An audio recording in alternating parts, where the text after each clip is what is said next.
Bonjour à tous, bienvenue dans Flight Simulator 2020. Bien, aujourd'hui, je vais vous emmener avec moi dans une des étapes du tour du monde que je suis en train de faire. Alors, donc, on est toujours sur le World Sightseeing Tour. J'ai pas fait toutes les branches. J'ai terminé pour l'instant Las Vegas jusqu'à Salt Lake City jusqu'à Vancouver. J'ai commencé ici, donc je suis parti de Vancouver. Et on va continuer donc en direction de Reno. Alors, sur l'étape d'aujourd'hui, on va partir de Seychelles Gibson vers Courtenay. Petit vol de 18 minutes. Voilà. Les conditions de vol, est-ce que je peux les changer? J'ai changé dans le jeu. Voilà. Donc, je vous amène sur avec moi sur une petite étape. Donc, on va redescendre. Là, on était remonté vers Vancouver. Là, on va redescendre la côte californienne jusqu'à Reno. Donc là on va plus passer sur la côte. Voilà.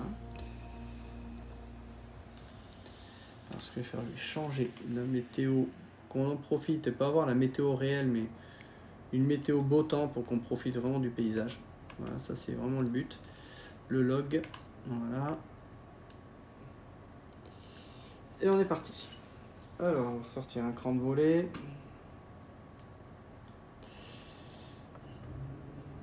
Donc, après décollage, dirigez-vous vers l'ouest en suivant la côte, puis en passant devant deux îles, Mary Island et la plus grande, Tormund Bay Island. Ok, allez, c'est parti.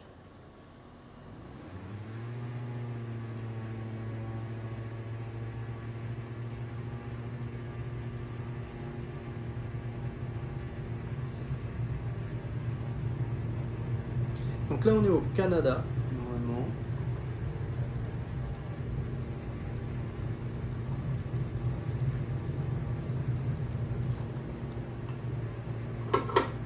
Le train.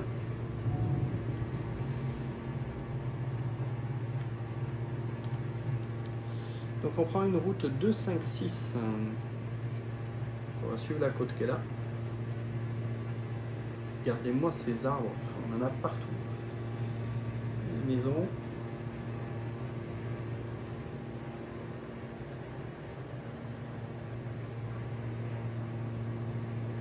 Très élevé.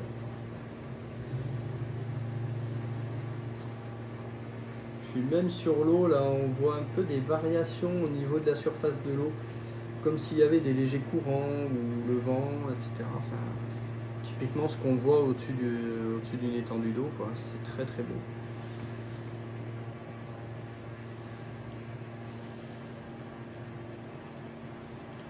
Donc ouais, je profite à nouveau de la VR avec le Pico 4 et ma nouvelle RTX 4070 Ti Super. Voilà, si vous avez envie de voir ce que donne la 4070 Ti Super par rapport à ma 3080, j'en avais fait une vidéo pour dire que c'est vraiment c'est impressionnant la différence que l'on a. Impressionnant. On a vraiment j'ai pu vraiment booster la qualité graphique de mon Pico 4 et je me suis vraiment rendu compte qu'en fait la 3080 bridait réellement en fait les capacités du Pico. Donc ça c'est vraiment une superbe surprise et l'expérience VR est encore plus belle. Vraiment c'est fluide, il n'y a pas de saccade. Je dois tourner minimum 30 images par seconde et pour la VR quand vous avez ce nombre d'images par seconde c'est chouette. Donc, et surtout d'avoir augmenté le nombre de pixels par œil sur le Pico de on va dire 1 à 1,5, je suis passé à 1,5 visuellement, mais ça vous change le rendu visuel que vous avez dans le casque, mais un truc de dingue. C'est superbe. Non seulement c'est encore plus beau au niveau de on a vraiment le sentiment d'avoir gagné en résolution, en netteté d'image. C'est hallucinant. Alors c'est pas parfait, si on regarde loin la netteté un peu moins bonne, mais franchement c'est déjà très très bon pour un casque que vous trouvez environ 300 €.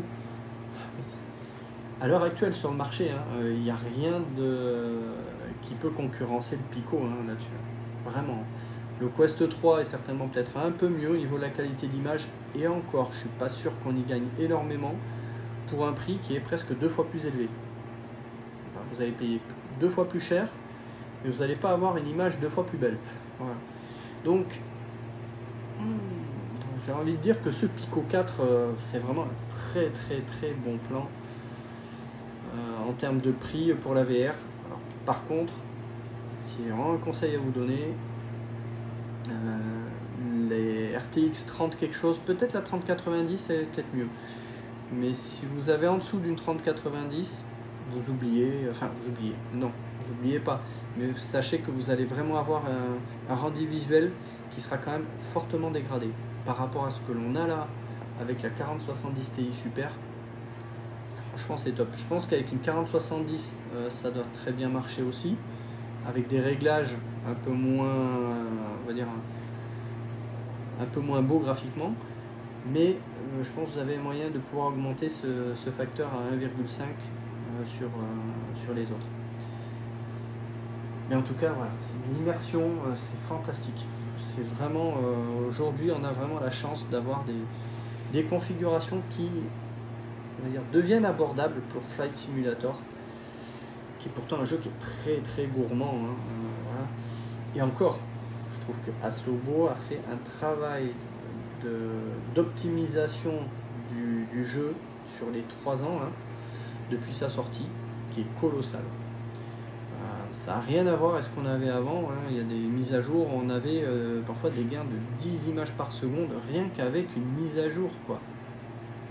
Comme quoi ils ont réellement travaillé sur l'optimisation de Flight Simulator, pas seulement sur écran, mais également sur la VR. Et ça pour notre plus grand bonheur. Donc on attend de voir un peu ce que va donner Flight Simulator 2024. Personnellement, je suis assez dubitatif sur l'intérêt qu'il va pouvoir avoir, parce que aujourd'hui on est quoi, 4 ans après la sortie de Flight Simulator, et je vois pas qu'est-ce qu'on peut encore beaucoup améliorer, si ce n'est avoir encore des demandes graphiques qui vont demander à avoir des cartes graphiques encore plus puissantes. Alors oui, c'est bien, on tire encore vers le haut le réalisme, mais déjà je trouve qu'en seulement 4 ans, Flight Simulator 2020, on n'a pas fini d'en faire le tour. Il a un potentiel de dingue, ce simulateur. Donc je suis pas forcément convaincu que je passerai trop vite à Flight Simulator 2024. Pour l'instant en tout cas. Je trouve que déjà là, j'ai encore pas mal à faire avec ce Flight Simulator 2020 et à en profiter. Et surtout, maintenant que j'ai une expérience VR qui est sublime, quoi. Voilà. Regardez-moi la côte là, je vois les rochers là, c'est superbe. C'est net, on voit que les textures se mettent un petit peu à jour. Mais c'est très très beau. Je vois pas ce que je pourrais attendre de plus. Donc voilà, je suis pas forcément hyper emballé de Flight Simulator 2024 pour l'instant. En tout cas, je trouve qu'on a déjà un rendu qui est plus que magnifique avec Flight Simulator 2020. Donc,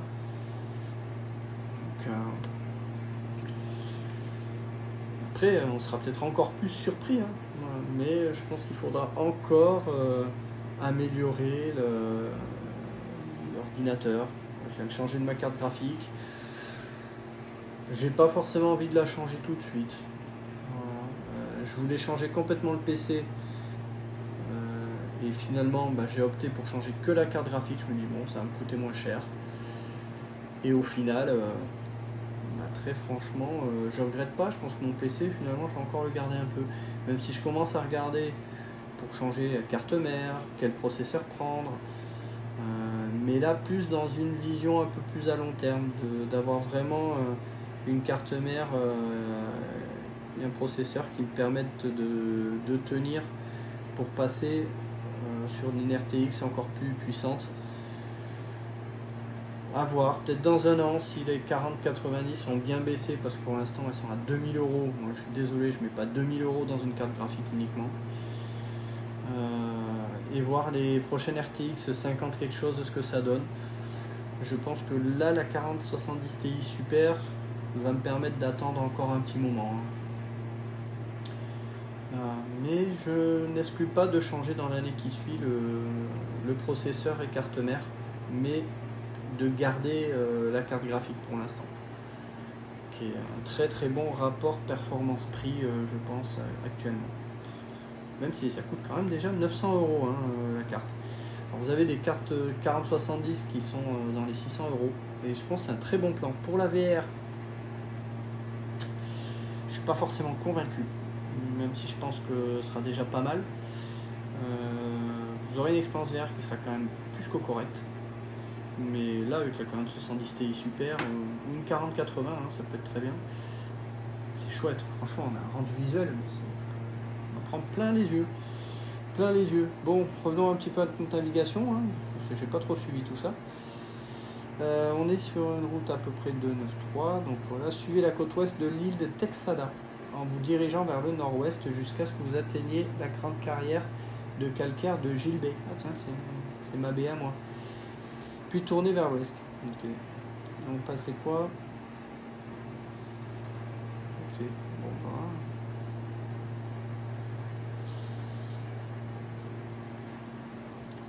Donc c'est très très beau, vraiment. Je ne m'en lasse pas. La VR c'est vraiment magnifique. Puis vraiment, on en profite encore plus quand c'est fluide, vraiment. S'il y a bien une chose qui vous pourrit votre expérience en VR, ce sont les saccades. Quand vous avez des saccades et des images par seconde qui sont trop faibles, vraiment votre expérience VR elle est très dégradée. Il faut vraiment que vous ayez un nombre d'images par seconde qui vous donne une expérience fluide. Et là je tourne au minimum, je vais être une trentaine d'images par seconde. Pour un petit avion à cette vitesse là, c'est top. J'ai pas trop fait de chasseur encore, faudrait que j'en fasse, tiens, histoire de voir ce que ça donne en VR si je perds pas trop en performance, vu que ça va beaucoup plus vite. À tester. En tout cas, voilà, c'est très très plaisant. Franchement, j'adore. Regardez en dessous. Quasiment pas de saccades. C'est très très faible les saccades. On en voit un tout petit peu, mais c'est très très léger. Bref, ça pourrit pas votre expérience. C'est ça qui est cool.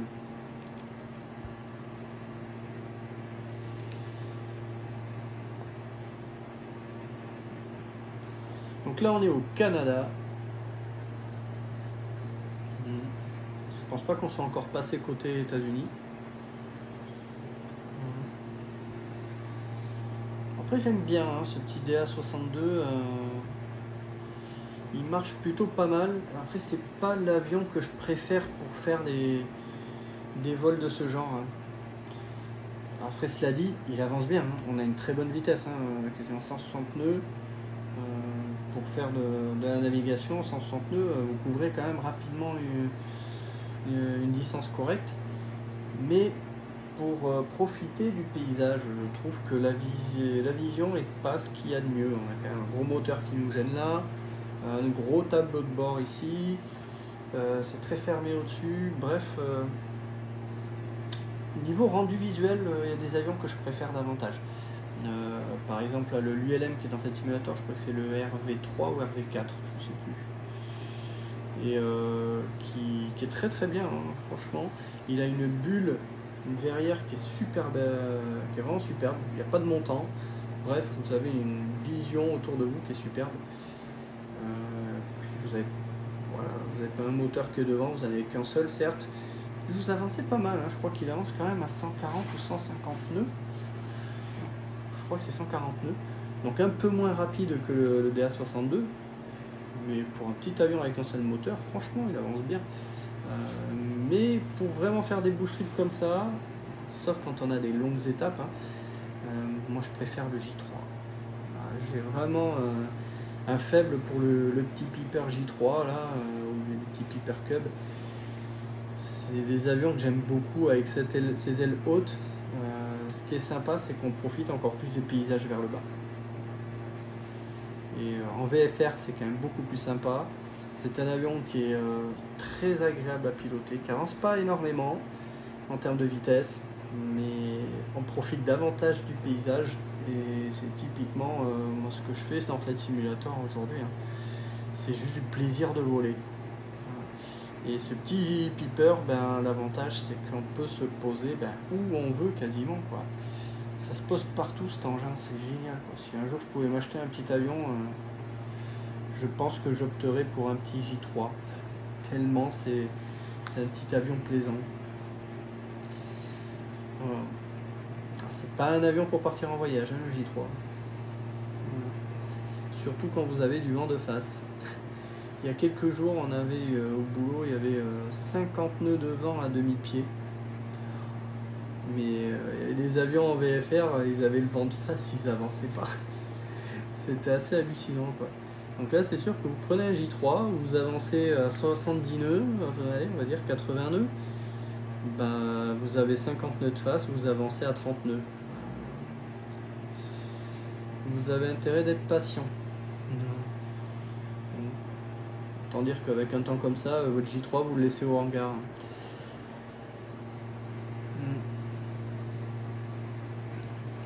Regardez-moi ces chaînes de montagnes qu'on a devant nous là et sur le côté, c'est super beau.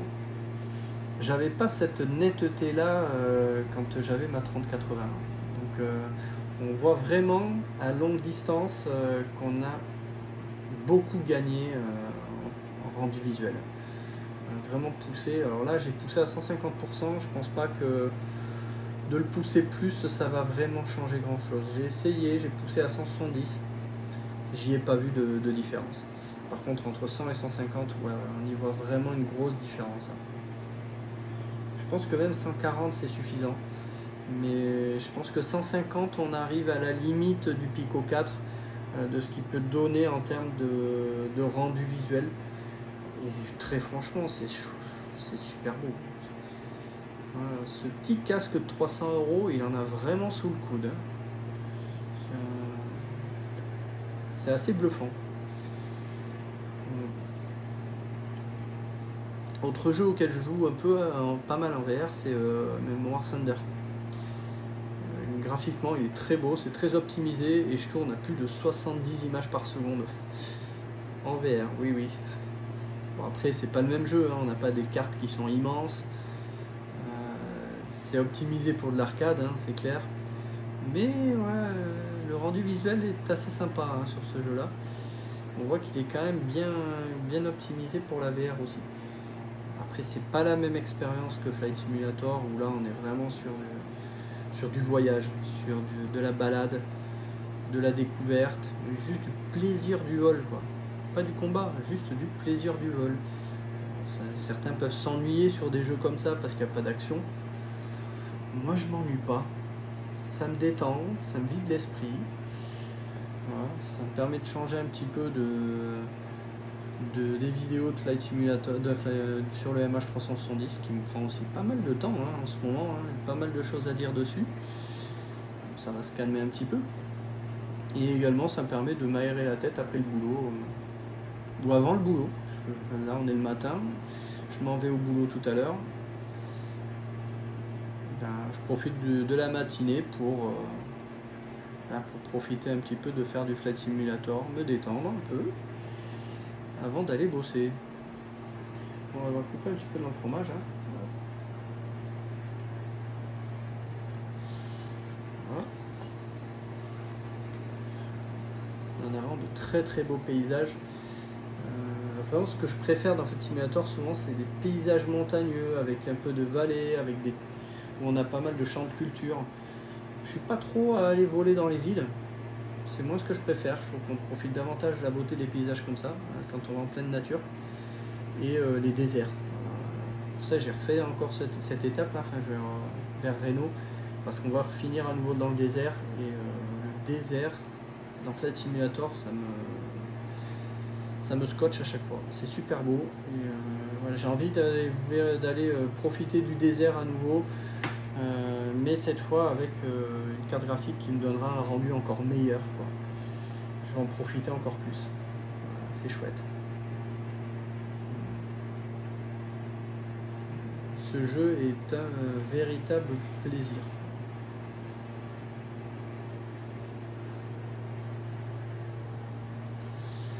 Bon, on a notre petit terrain là, donc voilà. La grande calcaire, ça on l'a vu. Okay. Dirigez-vous vers l'ouest au-dessus du détroit de Géorgie, en direction de l'aéroport de Comox. À partir de Comox, le petit aéroport de Courtenay se trouve à quelques kilomètres au sud-ouest à l'embouchure de la rivière Courtenay. Donc là on a le terrain, l'aéroport qui est là. Et notre terrain est un peu plus loin devant. Donc on a cette petite embouchure là. Donc on voit bien l'embouchure, donc le terrain je pense qu'on va bien le voir. Je vais désactiver le PA. Alors.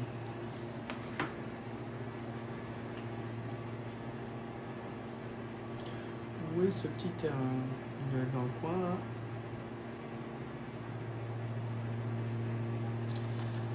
On est où par rapport à l'embouchure?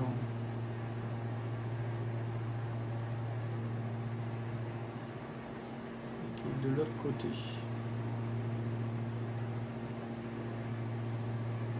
Ah, je le vois.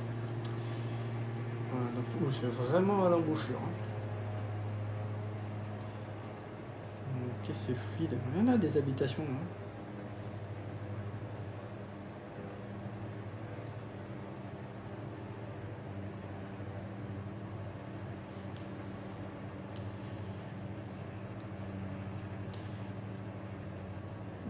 Sortir le premier écran.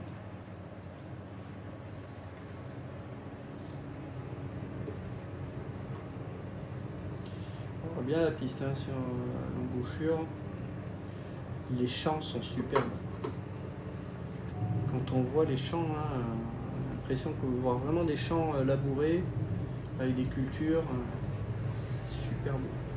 Et vraiment c'est d'une netteté en fait sur le Pico, c'est superbe.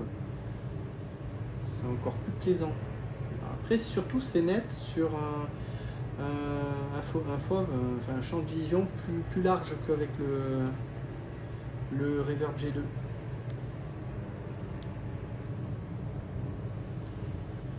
On profite encore plus du paysage.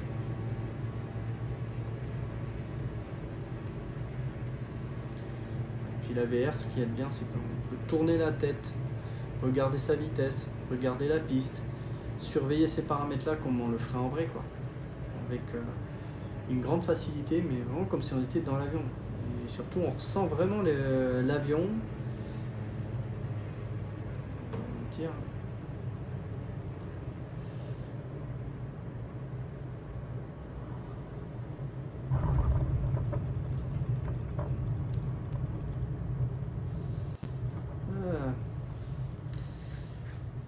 Et voilà pour cette étape. Voilà pour ce petit vol court hein, que je voulais vous faire profiter un petit peu. Voilà, j'en ferai d'autres prochainement, hein, histoire de vous en faire profiter, c'est toujours sympa. Et puis moi ça me permet de voler, de discuter, vous dire à chaque fois ce que je pense un petit peu de la VR et du ressenti que l'on a dans les vidéos, parce que ce que vous voyez en image quand vous regardez la vidéo YouTube, ça n'a rien à voir avec ce qu'on a dans le casque, donc je vais essayer de vous expliquer un petit peu tout ça, ce que je ressens quand je vole en VR. Parce que voler en VR, c'est pas seulement une image, c'est vraiment un ressenti. Et c'est important de vous transmettre ce ressenti que je peux avoir, si ça peut vous permettre de passer justement à la VR. Je vous dis à bientôt.